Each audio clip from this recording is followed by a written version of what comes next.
Watch right now on the Front News project. Powerful explosions in Sochi and Adler, military facilities are on fire. The south of Russia now also knows what war is. The Russian army is about to storm Pokrovsk, and the Ukrainian Armed Forces are ready to meet the uninvited guests. Putin will keep fighting until 2034. War in the Baltic Sea is also just around the corner. Fiery, intense and blazing footage from the front lines. Watch it right now.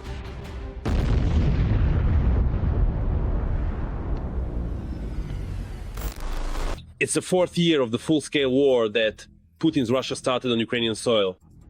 The Ukrainian Armed Forces continue to heroically defend not only their homeland, but the entire civilized world from the aggression of Kremlin war criminals. Greetings! This is From News. I'm Vladimir Timoshenko. In the next 30 minutes, you'll get the truth about the war, uncovered by a journalist from the hottest combat zones. So, are you ready? Then let's begin.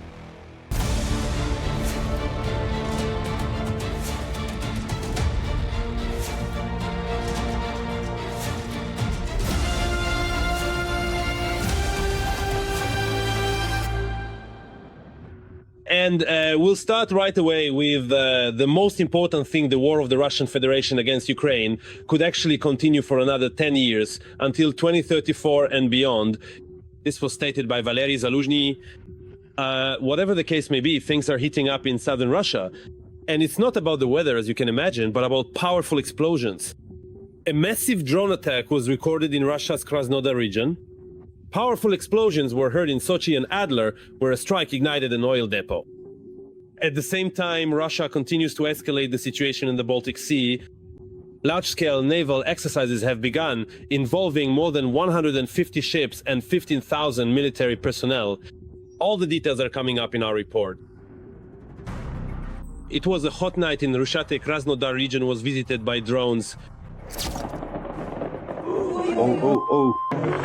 Oh, mama, that's it. Oh, that's it.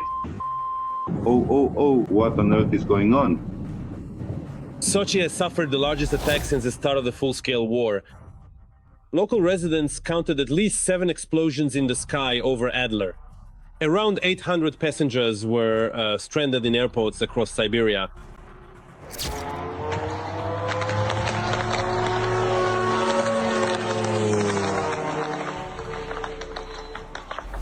The UAVs may have hit one of the railway bridges. Russian authorities also reported a strike on an oil depot on Tavercheskaya Street. Are those cars coming up the road? Oh, shoot. It looks like it's the oil depot, a very important and strategic location, and it appears to be under attack. While in Russia, UAVs are attacking strategic targets, in Ukraine, the occupiers continue to terrorize the civilian population. At night, Putin's troops launched a massive strike on Odessa.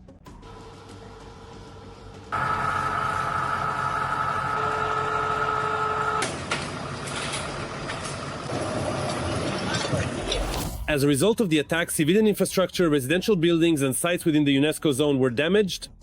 One of the enemy strike locations was the famous Privoz market in the historic city center.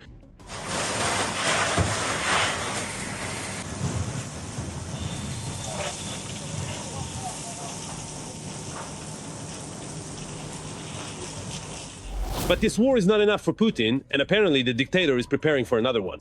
Russia has launched large-scale naval exercises involving more than 150 ships and 15,000 military personnel in the Pacific and Arctic Oceans, as well as in the Baltic and Caspian Seas. The exercise scenario involves the defense of base areas and, most importantly, economic activity zones. In other words, the Russian Federation is making it clear that the Arctic is an area of exclusively Russian economic interest. The same situation applies to the Baltic Sea. The Russian Federation is making it clear that it will prevent attempts by NATO countries' fleets to block the activities of illegal tanker ships of the so-called Shadow Fleet. Meanwhile, Turkey is strengthening its military capabilities. The defense company Roketsan has, for the first time, demonstrated its newest hypersonic ballistic missile, the Tayfun Block 4. It is claimed that it can hit targets at a range of several hundred kilometers at speeds exceeding Mach 5. Erdogan is therefore considering concrete steps toward an independent defense industry at this moment. This comes against the backdrop of the United States decision to potentially block the supply of both air and missile defense systems, as well as, accordingly, the F-16 and F-35. Ukraine will also soon receive new weapons. The US has approved the sale of 2 military aid packages to Kyiv totaling $322 million. It is known that the package will include the latest air defense systems and their maintenance, as well as Bradley infantry fighting vehicles, their repair and technical support. And while America is publicly helping Ukraine fight the occupiers, Putin continues to secretly cooperate with Xi Jinping. China is supplying Russia with drone engines through front companies, disguising them as industrial refrigeration units, Reuters reports. After statements from the Chinese political leadership that the PRC will not allow the Russian Federation to be defeated in the war, it suggests, or rather it may suggest, an expanded nature of cooperation, including military technical collaboration between the Russian Federation's military-industrial complex and, accordingly, the PRC's military-industrial complex. Meanwhile, fierce fighting continues on the front lines. Russian forces have amassed reserves and are trying to break through to Pokrovsk. At present, combat operations are taking place in the vicinity of the city. And now, an analysis of the operational situation on the much-suffering Pokrovsk direction of the front. The bloody rampage of the enemy army continues here as well. Since the beginning of the day on the Pokrovsk direction, the occupiers have made 25 attempts to push our defenders from their positions in the areas of the settlements of Rusenyar, Mirne, Mirnograd, Novoekonomikeskaya, Lisovka, Zverevo, Kotlino, Udachnoe, Dachnoe, and towards the settlements of Vladimirovka and Pokrovsk. The defense forces are holding back the enemy's onslaught and have already repelled 20 attacks. 5 combat engagements are still ongoing. Enemy losses are being clarified. Yes, the situation at the front is indeed difficult. For example, in the Sumy region, the Russians have come right up to the strategic highway that leads from Sumy to the north. The key problem here is Ukraine's shortage of manpower. But TSN Nedely's war correspondent Andriy Tsaplienko found out that recruiting foreigners from Latin America has yielded successful results for the 47th Brigade, which is fighting precisely in the Sumy region. Watch our next report about the Colombian unit within this brigade. The RAC unit in the 47th Brigade is called the Colombian unit. The overwhelming majority of its soldiers hold Colombian passports. While the new recruits from South America are training at the range, their more experienced compatriots are driving the occupiers out of Ukrainian land in the Sumy region. Now the guys from the Colombian. Right now, the guys from the Colombian unit are practicing what they usually do on the front line, storming Russian positions. The positions are imaginary, but the bullets and grenades are real. Grenades out now? On the real front line in the Sumy region, the Latin Americans in Ukrainian uniforms cleared out several enemy positions and captured quite a few trophies. Russian. No, I can't always expect that everything will go well, but I always put my hope in God so that he can get me out of every mission alive. Formally, the movement is considered a company. In reality, there are already enough assault troops in it to allow for internal rotation if necessary. Some are fighting, some are resting, some are training. Can we talk about numbers? Show many have you brought to Ukraine? Look, we've already brought in more than 1,000, actually closer to 2,000, something like that. Hamlet, an ethnic Armenian, the commander and organizer of the unit, never questioned whether there should be a foreign company in the 47th Brigade. He just went ahead and did it. The commander doesn't trouble himself with other Hamlet-like questions either. Each of us has our own motivation and personal interest. I didn't ask, I'm not interested. They fight, they do everything as they should. The rest doesn't interest me what their motivation is and so on. But that's what interests us. What made you travel thousands of kilometers to come and defend Ukraine? Among the many reasons is the financial one. I'm Colombian, I'm 27 years old. My military career as a professional soldier began in Colombia. I do this work to help the Ukrainian people as well as to help my family and provide myself with financial income. Money is a very important factor because we need money to meet our needs. On the other hand, this kind of work is also a calling. I enjoy doing this. But the reason for choosing this is not just about money. For us, the enemy is Russia. Is Russia an enemy for you personally, or is it just a situational enemy? I consider them enemies. I don't understand the reason for this aggression when civilians are dying. I grew up surrounded by violence, and I've also experienced bad things in my country, things that we Colombians are not proud of. We have already lived through war, and for us it's quite normal to take up arms. This is very common in Colombia. La violencia violenza, that's what this guy calls their civil war, in which the government fought against communist groups. Most Colombian soldiers who joined the 47th Brigade believe that the partisans were supported by Russia. This has always been known. Always, it supported illegal left-wing armed groups. That's how it's always been.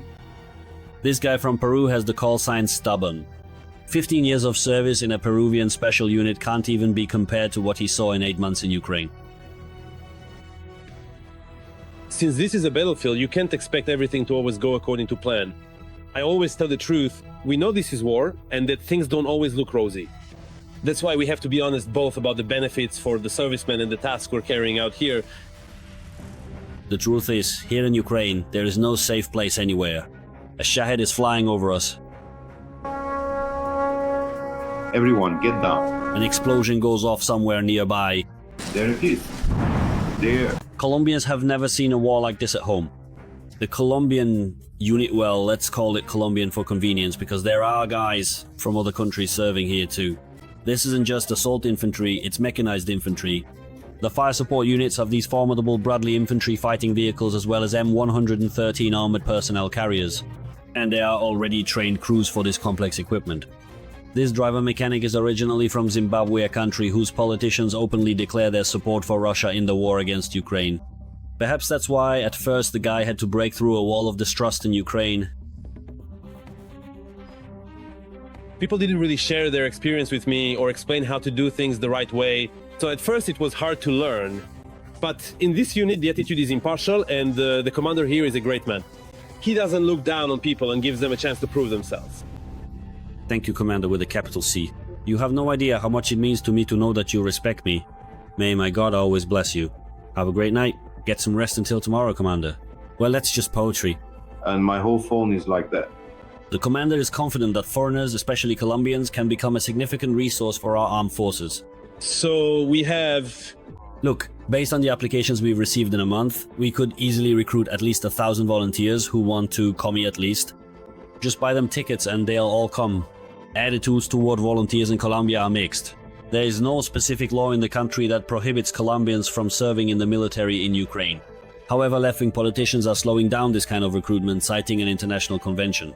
At the same time, Colombian military leaders acknowledge the direct benefit for Colombia because it's new recruits who go to Ukraine, but a modern, well-trained army that returns home. Colombia receives a fully trained army and soldiers who understand what war is and are familiar with all the modern aspects of warfare. He has seen everything, he understands everything, he knows it all. The army itself becomes stronger as a result. Serving in the Ukrainian Armed Forces gives Colombians the opportunity to rapidly climb the ranks of their military careers back home. But first, they need to win the war in Ukraine, or at least drive the Russians out of the Sumy region. Glory to Ukraine! Glory to the heroes!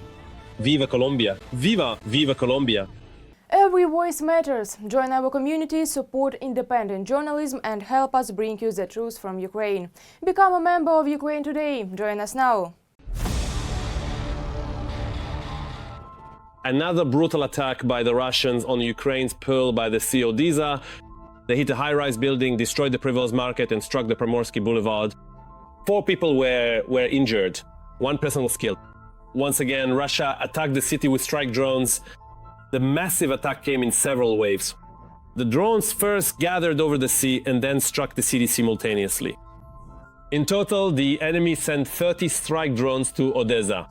All the details are in the report from our colleagues at the television news service.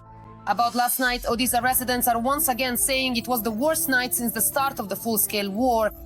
The enemy attacked the historic city center and once again deliberately struck a residential high-rise. In the 9-story building in Moldavanka, there is a huge hole spanning 3 floors. The seismograph which rescuers rely on shows that the panel could collapse at any moment. At the same time, the rescue team is searching for a person under the rubble in one of the destroyed apartments. Neighbors reportedly saw a person. A moment of silence, and then a dog handler with a dog steps onto the debris. At the present moment, the search has yielded nothing. A silence protocol is being implemented, in hopes of possibly hearing a person making sounds.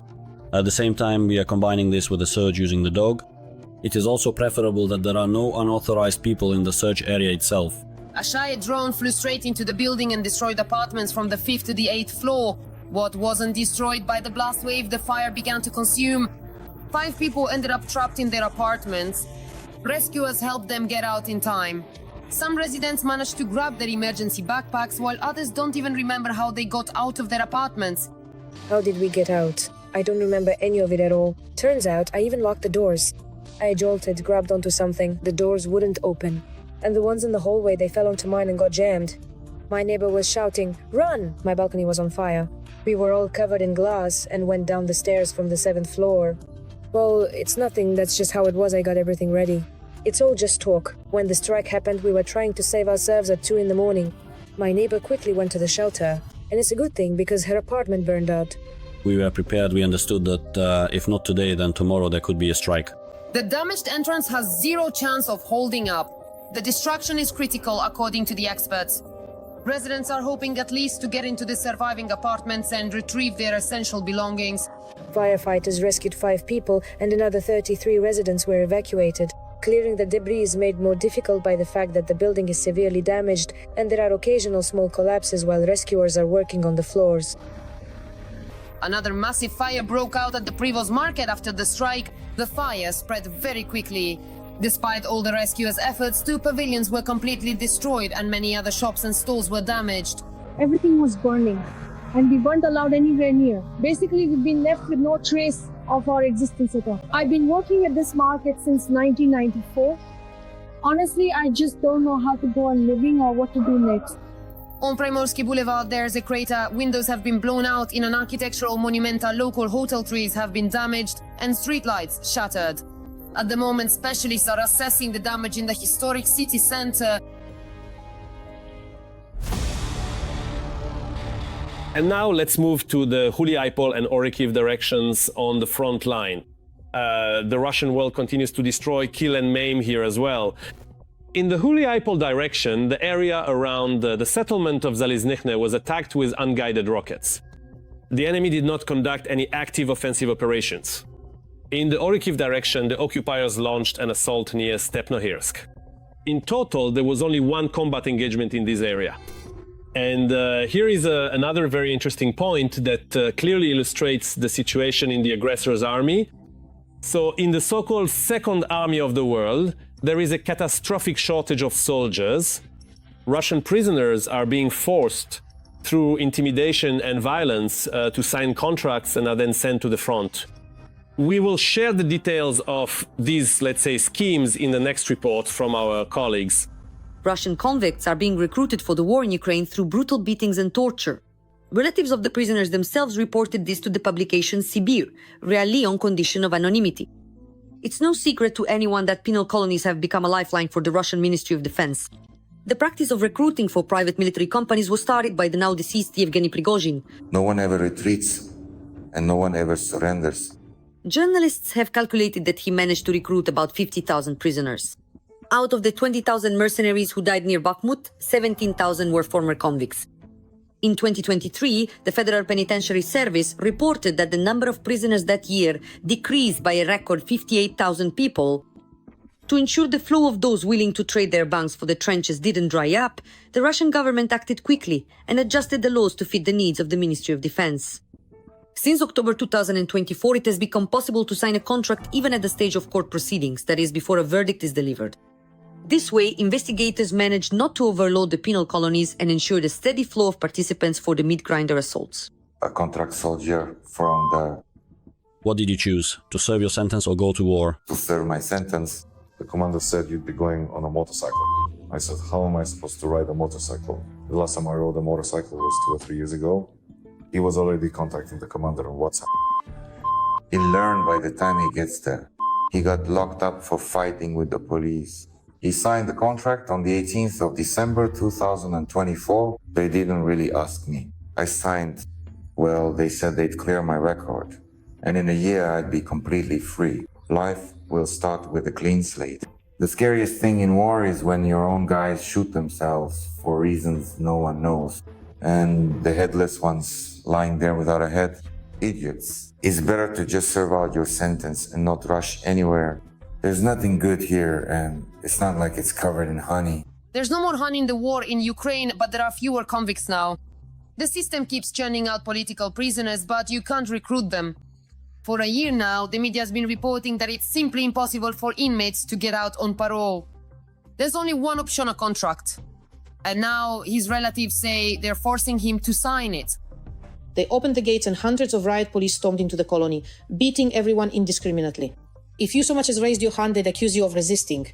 They just beat the whole colony with batons along their spines, and nearly half were taken straight to the front with broken bones. Some people signed contracts right there, while others were taken to Moscow. And on the way, they'd say, well, when we get to Lefortovo, we'll cut your ears off.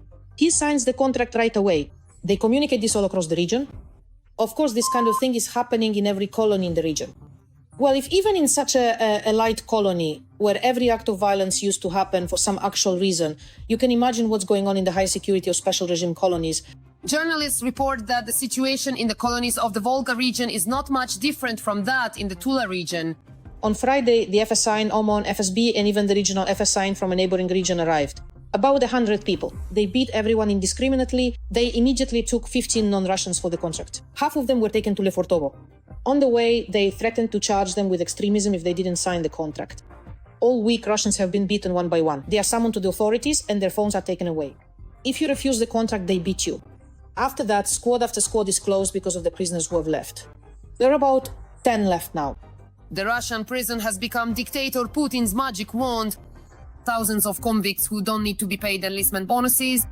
They can be easily disposed of without worrying about funeral payments. Russian military aggression has allowed Russians not only to satisfy their imperial ambitions, but also to get rid of a significant social burden. Now let's analyze the current situation on the Lyman front. The enemy is becoming more ferocious here as well. On the Lyman front, the invading army attacked 16 times near the settlements of Khekivka, Novyimir, Yampolivka, Toske, and towards the settlements of Dronivka, Shandriholov, Cherneshkaina, and Seredny. 4 clashes are still ongoing. This week, the Ukrainian city of Sumy was once again heavily attacked by Shahed drones. A woman was killed, and 9 more people were injured. As a result of drones hitting critical infrastructure, part of the city was left without electricity. Public institutions were connected to generators and water was supplied according to a schedule. TSN correspondent Oksana Solodovnik will tell and show us what the situation in Sumy is like right now. It was a difficult night and a difficult evening, especially for rescuers and power workers. Right now, the enemy is focusing its strikes on critical infrastructure. Energy facilities in particular are under fire. The city barely had time to recover after the strikes with glide bombs on Monday, let me remind you. 13 people were injured then when the Russians sent drones towards Sumy. Starting at noon, attack drones continuously targeted the city. Explosions were heard every hour. It is known that at least 5 hits were recorded on civilian infrastructure sites. A hospital, a school, several apartment buildings, private houses, and about 15 cars were damaged. It is known that one drone was packed with shrapnel and struck a children's playground. 9 city residents were injured.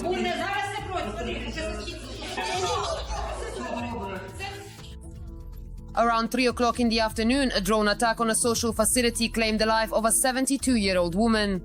The drone hit a tree. At the time of the attack, the woman was outside and sustained multiple shrapnel wounds. Doctors fought for her life for half an hour. However, the injuries proved fatal. This is the main cylinder component from it. From the drone? Yes, a lancet. The birch tree was scorched. See, a woman was walking there and it killed her. Around 5 in the evening, after another attack, power went out in parts of Sumy as well as in settlements of the Romny district. There were also disruptions in water supply and the operation of electric transport. A number of institutions switched to backup power. Late in the evening, energy workers managed to restore electricity for just a few hours. However, by midnight, another attack by several enemy drones once again cut off power to Sumy. There are also power issues in the Shoska district. Once again, the enemy attacked the civilian infrastructure of our city. Part of the city was left without electricity, and some hospitals are operating on generators. All relevant services are working to eliminate the consequences of the emergency situation. I hope that the restoration work will be completed in the near future. Despite constant enemy attacks both day and night, the power workers are doing what seems impossible and still manage to bring electricity back to people's homes. By morning, electricity had already started to return in several districts of the city. Starting from 10 o'clock, all water intakes are operating as usual and trolley buses are currently running on modified routes. Restoration work is ongoing.